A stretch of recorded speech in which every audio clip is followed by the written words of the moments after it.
Let's talk about VRA. And basically 2 days ago I made a video on it and I was talking about this low right here, and I said we're gonna be buying the dip right here on the daily chart. Let me just zoom it in so it's easier for you to see. I said we're gonna be buying the dip on the daily chart for a nice retest. We managed to make 5-6% on this move, and now the question is what is going to happen now? What is the goal for the next trade? So the longer term perspective I have, especially for it, is that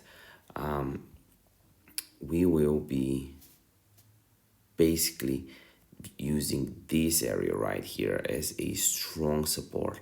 This week has been a support, and normally weeks retest with a wick plus a body normally have a good reversal, right? So we're gonna mark this as a daily level that we are in, and our goal here is to accumulate. Obviously, by the way, this video is no financial advice.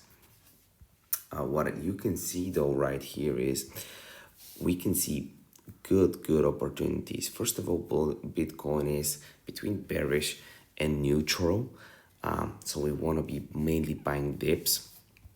So a good strategy here would be to go ahead and use one of these lows right here. If we break one of these lows, we should buy. So this will be my strategy right here, and I'll mark it out for the trade. I'll set up alerts on the way down, basically from here. So let me mark it out with a better arrow. So I'll set up alerts on the way down, and I will be looking to enter long as we have some good dips below these lows, below the 12.6 low and so on. I'll place limit orders to start adding in, and that's basically it.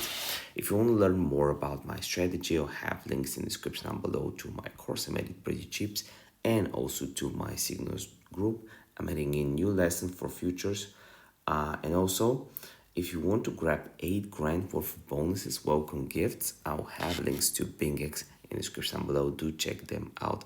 We've got some special things going on. See you in the next video. Bye.